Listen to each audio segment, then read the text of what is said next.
here in New York City, it's actually really funny. The gold standard ground truth pedestrian count data is from, I think, the 70s.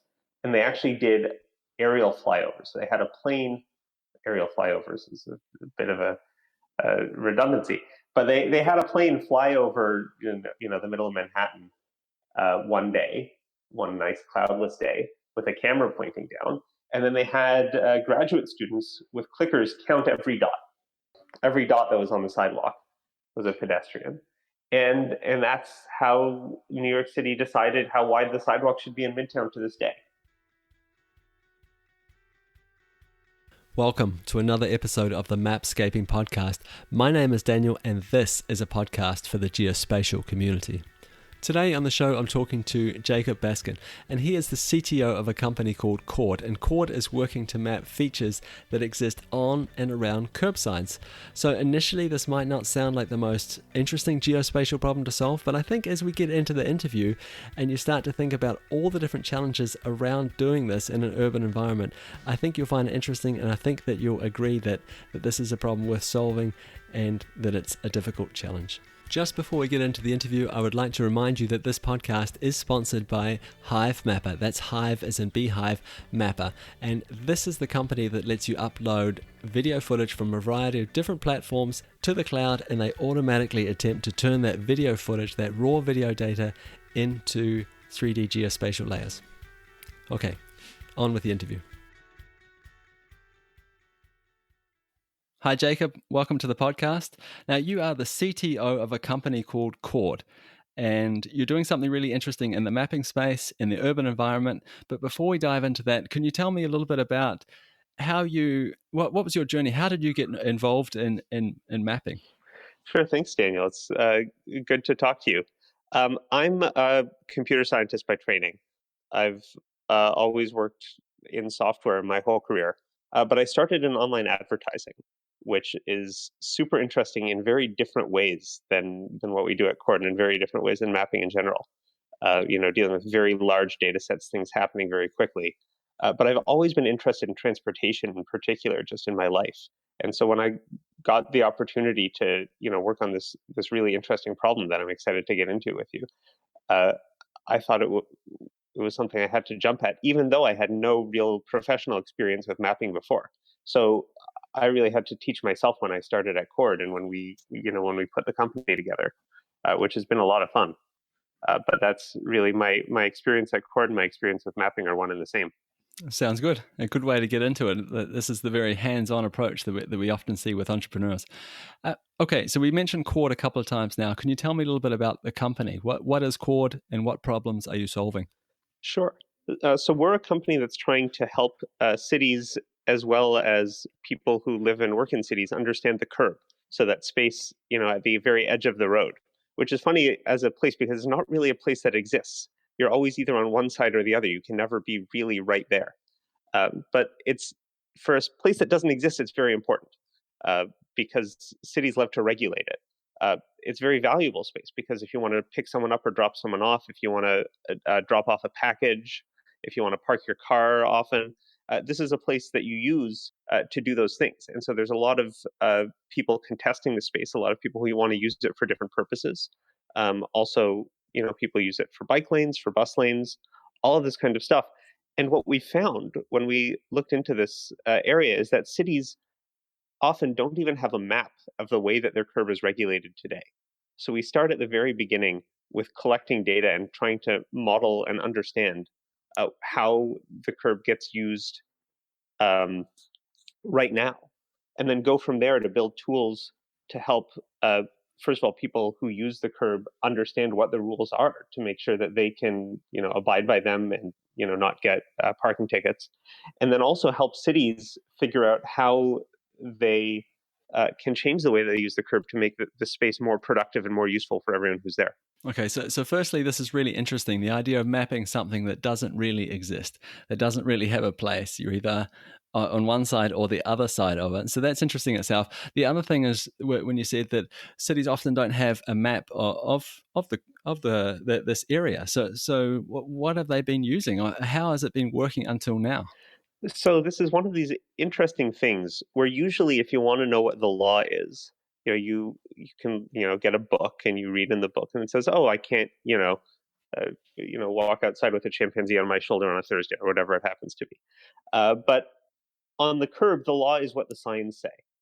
So cities put out signs and it says, here's a loading zone, here you can park for 2 hours, here you have to pay the meter. And then whatever the signs say, that's what the law is. And if a police officer walks by or a meter person walks by, then they'll look at the signs and use those signs. Um, and cities make the signs, but they don't have a record of where they put them. They just, if they want to find out how a street's regulated to change it, they will go out there and they'll send usually an intern out there with a clipboard, to mark down where the signs are and how far they are from each other and so forth. So people can take advantage of this. There's actually just a story here in New York City 2 days ago that some post office employees taped over the hours on the sign so they could set their own hours because they were tired of getting tickets in the middle of the day. When you don't have a record, this is the kind of thing that can happen. People put up fake signs, people take down signs, they fall down in a rainstorm, and that actually changes the law. So this is not exactly a great state of affairs for anyone. No, and especially when I think about the likes of autonomous vehicles, or a lot of what we do now is sort of driven by the idea that it needs to work for us and the machines. Human readable signs is something that doesn't work really well for machines either. Yeah, it doesn't work well for machines, and to tell you the truth, it doesn't always work well for humans. There are some great stories of people just getting very confused with parking signs, and it happens all the time. And it's really one of these things where it's I kind of like it when cities design for people, but the problem is the curb isn't designed for people right now. It's sort of designed for this sort of mishmash of expediency and maximizing parking ticket revenue and all of these different things that aren't really for anyone. Okay, so we've got this problem. We've got this space that isn't a space, but it's used by a lot of different stakeholders, and it's highly regulated, and it's an interface between vehicle traffic and pedestrian traffic. There's a lot going on there, and it's not really well mapped at the moment, if at all. How are you guys mapping it? How are you solving this problem for people? So this is a fun thing that's an interesting mix of high tech and low tech. So we have an app that we call the Cord Surveyor app. And what you do is you install it on your phone and walk down the street and take pictures of the various regulatory devices and other interesting features of the curb that you see. So whether this is a parking sign, whether this is a fire hydrant, whether this is a curb cut, like for a driveway or an alleyway or a crosswalk, whatever are the things in that city, that's what you capture. And what we do is we hire people to walk the streets and use this app to collect the data. And it's an interesting mix of high tech and low tech because on the one hand, we actually use augmented reality technology. So if you've reality game where you move your phone and stuff appears to be in the real world coming through your phone's camera. To do that, your phone has to be able to track you very accurately around the real world. And it can be much more accurate than GPS over short distances, like over the space of a single block. So we use that to help get very accurate positions for all of these curb assets. But on the other hand, people always ask, well, can't you just, have a car drive down the street and use machine learning to get everything? And we're kind of being a bit scrappier and a bit simpler, just having people go and take pictures of the things that are important. So it's sort of low tech in that respect, but it turns out to work very well. But I think too, if you're doing that from a car, if you're collecting that kind of data via machine learning from a car, you're also seeing things from a vehicle's perspective. And I'm imagining that great chunks of the sidewalk are obstructed from cars, from vehicles. So you'd be missing a lot of that. Is that not the way it is? Yeah, you miss a ton, and especially in some places, in California in particular. And then also in some European cities. Actually, we were just looking at some projects in the UK and in Ireland recently. We noticed there's a lot of stuff that's down at pavement level. It's on the edge of the sidewalk or it's on the edge of the roadway. And those things, even if they're for vehicles, once somebody's already using that space, the regulators don't care if you can see it while you're driving by because you can't use it anyway. There's a car there, there's a truck there. So these things can be very difficult to get good imagery on from a vehicle. And then the funny thing about uh, AI and machine learning, people will tell you it's a great way to save a lot of human effort, and the machines are taking our jobs and so forth. But getting a good model, and especially for these things that vary so much jurisdiction to jurisdiction, not just country to country, but even city to city, sometimes even neighborhood to neighborhood. You know, teaching a computer the stuff that we as humans know intuitively, because after all, these systems are designed for us as humans to understand, can end up taking as much or more effort than sending people out on the street. Yeah, and I really like firstly, I love the fact that you using mobile phones to do this. I think there's a great use of the technology. I love the fact that you've got that crowdsourcing approach to it, that I can envision anyway, armies of people sort of descending on New York City and mapping everything. In the same way we've seen with OpenStreetMap, we've got lots of contributors, but I can definitely see some problems around that, the ground truthing of that data. So I can see people collecting signs and saying, yes, that's a sign. What about the transcriptions? And what about the fact that those stop signs, or parking signs, for example, they work in pairs. So we see one and then we see another one, and between those two, there's a relationship. How do you record things like that? So that's a great question. I mean, first of all, there's the question of just making sure we have good and accurate data. So we make sure that we always send at least two people down every single curve, and if we don't get enough agreement from the two people who go down, we send a third person. You think about crowdsourcing, you think about, well, it would be hundreds of people, get hundreds of people to do this. But when we go into a city, it's usually 4 or 5 or 6 people out on the street for a week. And you can do, a ton of space with just that size of crew. It's really amazing how effective people are, and how much you can get done with people power.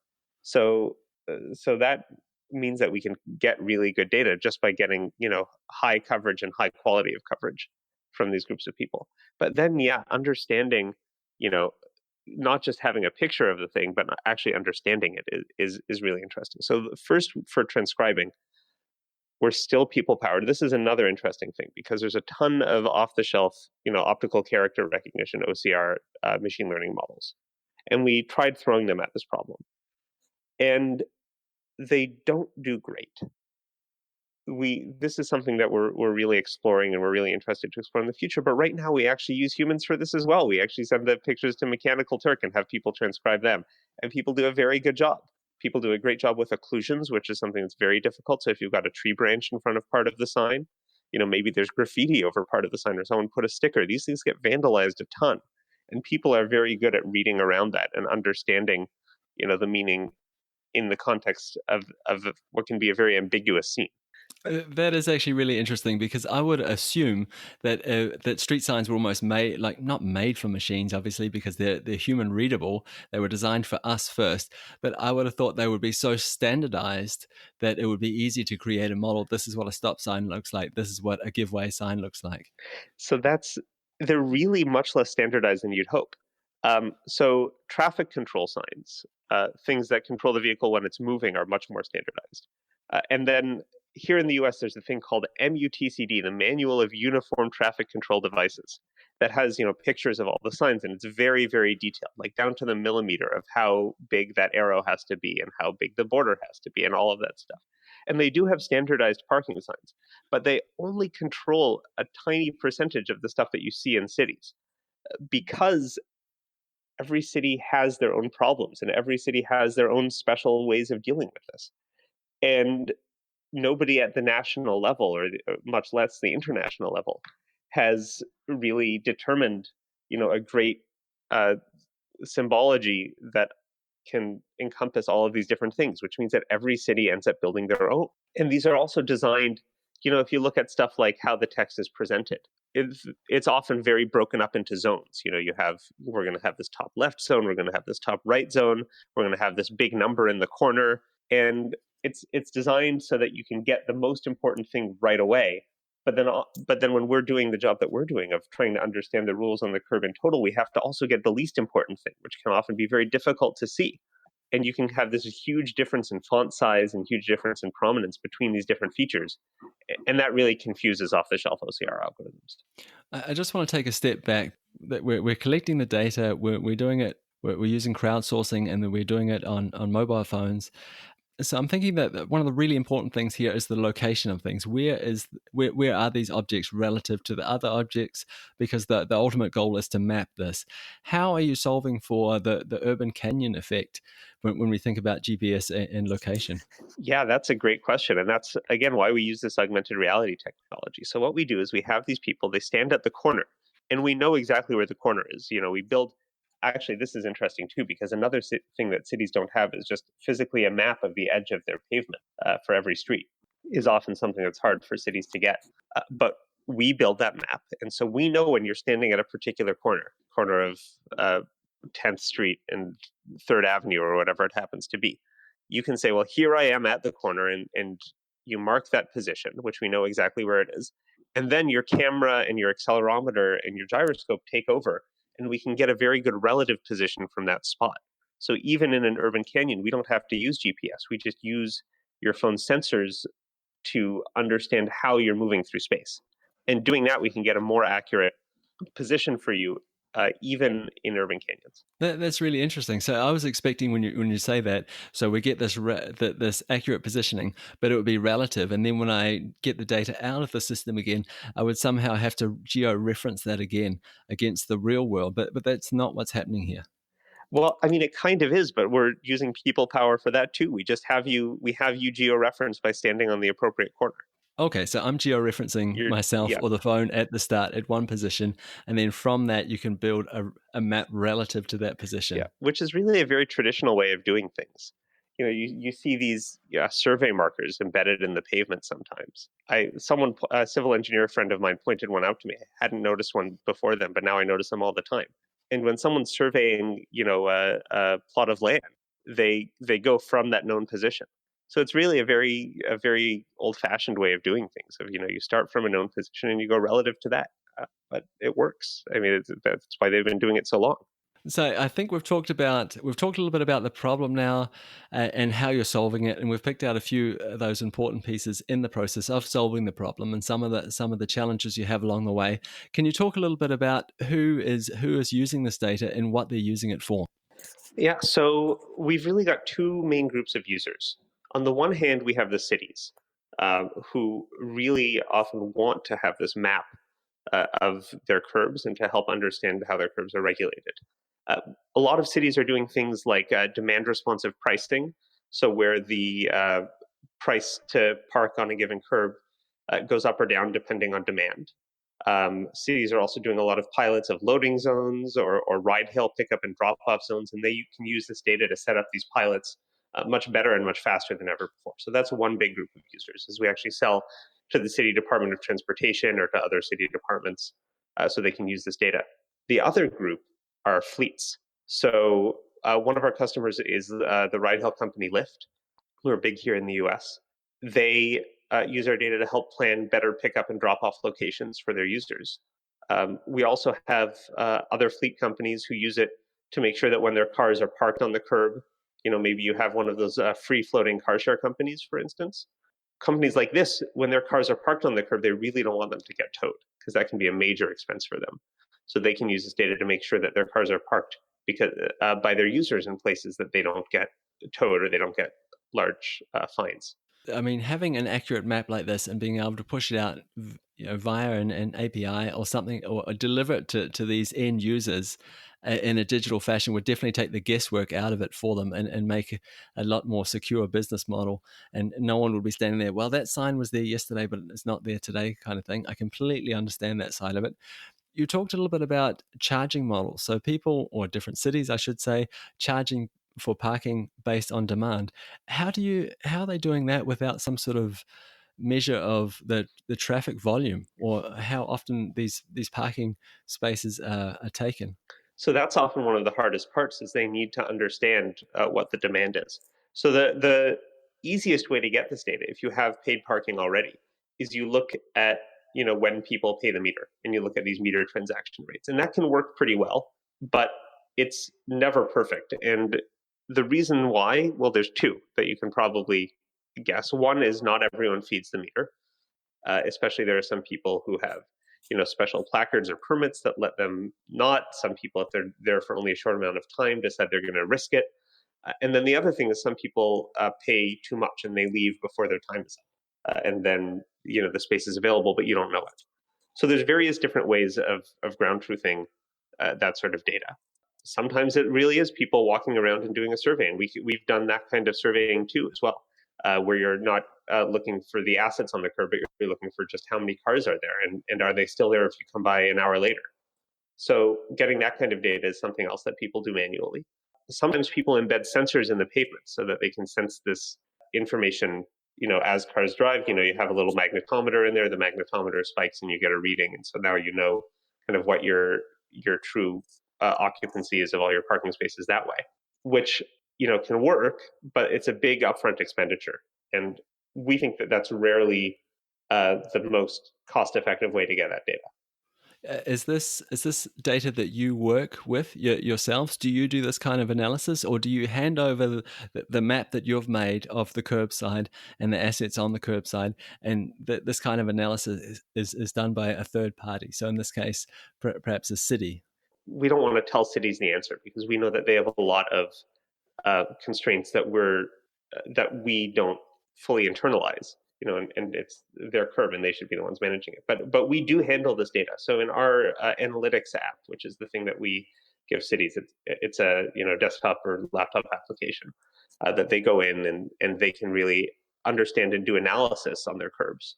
That does include when it's available, and we can get it from anywhere that the cities have it, or we can collect it as well. As I said, this curb occupancy information, as well as turnover. So that's how long cars are staying at the curb. So we handle that information as well. Like I'm thinking that this curbside data and asset collection in this form is going to be important well into the future. But how will things change, do you think? Are there any sort of big changes on the horizon in terms of data collection that would help you, or in terms of that use case for the data that you're collecting today? So connected vehicles, especially on this occupancy side, really have the potential to change the whole game. If you have a fleet of vehicles and they're driving around the city all the time, you can use sort of where they go and where they stop and where they unload and where they park, as a great way to sort of get this sort of data in a sample sense. As well as sometimes that's exactly what you want. There are cities that demand that ride-hail companies, for instance, turn over all of their trip data to the city authorities, and then they can use that to do a lot of great analysis and to make their streets a lot better. So there's obvious concerns there around privacy. Trip data can be very identifying if the positioning is fine-grained, and especially if different trips are linked together from the same people. So you have to do some work to make sure that you don't have these terrible privacy impacts from getting this kind of data. But if you can do it, then that's really what we think is the most scalable way to really get a handle on these problems. Yeah, and I can see this kind of trip data, obviously, if you can anonymize it in some way. So we're not knowing that this was Dave driving his car on the 6th of April kind of thing. And this was the exact route that he took. If we could do that, you could start to see what people are actually using these spaces for. And this would be another way of ground truthing, because instead of assuming that, okay, we've zoned this for parking, people are only parking there, you might see a whole bunch of other activities happening in these spaces. I think that would be a really interesting data set to look at. Yeah, that's something that we really want to get. And the great thing for us, a lot of times, people are looking at, travel flows through the city. So they really need to know, even if it's not, this is Dave, it's, where are they leaving and where are they going to on the same trip. But what we need to know for the curb is just the arrivals and the departures, and they can be completely separate. We don't have to tie them together, which means that a lot of the de-anonymizing effects of having this trip data go away. So we think that there's really the potential to be very privacy sensitive in the way that we handle this data, at least from the perspective of the curb. And to really understand how people are using this. Now, of course, in some cases, most of the users of the curb don't have their own vehicles, or at least don't have their own motorized vehicles. You have bicycles, pedestrians, people taking transit. So we really want to make sure that we capture these uses as well. And that's its own kettle of fish. Even getting accurate pedestrian counts can be very difficult. But that's something that we absolutely are going to have to start confronting as well. How are people solving this problem at the moment? How are people getting these pedestrian counts? Oh, it can be extremely challenging. I don't think there's a perfect way. There are some people who are using cell phone location data. So they go to the cell phone company, they pay to see how many people are pinging their towers, or they have you install, an app that's a free app, but actually it sends all your location data to a location data provider, and you can use this to get some amount of pedestrian counts. But again, ground truthing is very difficult. Here in New York City, it's actually really funny. The gold standard ground truth pedestrian count data is from, I think, the 70s. And they actually did aerial flyovers. So they had a plane. Aerial flyovers is a bit of a redundancy, but they had a plane fly over the middle of Manhattan one day, one nice cloudless day, with a camera pointing down. And then they had graduate students with clickers count every dot. Every dot that was on the sidewalk was a pedestrian. And that's how New York City decided how wide the sidewalk should be in Midtown to this day. So that's another one of these problems that's really unsolved, and that's not one that I think we're going to be confronting just yet. But it's just something that's really interesting, is how much harder that is. For vehicle counts, you have these tubes, that you run the. I'm sure you've seen them. You run the tube over the pavement, and cars drive over the tubes, and you can use them for bicycles as well. But pedestrians, you can't do that. So you guys, you've built your own app, and so you have experience in this space. And you mentioned just before that some apps out there, you install them, and then in the background they're sending your data, your location data, away somewhere else to be used for something else, a purpose that you've probably not signed up for. Can you see this going away in the future in light of the current sort of privacy concerns around spatial data? I'm not sure that's a question for me to answer. I mean, I told you I worked in online advertising, and I'm very happy to escape from that. One of the things I love about Cord is that we really don't deal with any personally identifiable information at all. All of these things that we have that are out there in the world that we take pictures of are public infrastructure that, in fact, the people who own them want everyone to know about. And then even if we, are counting cars out there, we make sure that nothing personally identifiable leaves the device. But in terms of what the right balance is between, privacy and getting this sort of valuable data out to planners and to other people to help better understand the world, I just think that that's a balance that as a society we have to figure out, and I'm honestly not sure where it's going to come to. I just got one final question before I let you go, and that is, when you look out into the future, what is the one thing that you're most excited about in terms of Cord as a company, and what you're doing with geospatial? So really the thing that I'm excited about is, for the first time, building a feedback loop around street usage between the city and the users of the street that can update quickly. And what that means is that it means that cities can make policies that benefit their citizens and their residents much more easily than ever before. One of the huge problems around controlling transportation in cities, or managing transportation in cities, was just that things take so long. It takes a long time to do an experiment, to put stuff out, because it involves often pouring concrete, or at very least anchoring new signs into the ground, doing all of this kinds of stuff. And then even once you do that, you have to have this whole education campaign so people really understand what it is that you did, and make sure to abide by your new rules. And what this means is that transportation can often be a very slow moving space from a public sector perspective. So I think that we really, using this new technology, and bringing all this information into the digital world, we have the opportunity to give cities these amazing new tools for benefiting the public, and for helping to arbitrate between the different users and the different interests around the curb in particular, and the street in general. And I don't even know what they're going to do with this. I don't know what the resolutions are going to be. I think it's going to be different in a lot of different cities. But I think that no matter what, cities are going to be able to build their policies better, and to start doing more faster, and more inventive things to manage this huge part of their transportation infrastructure.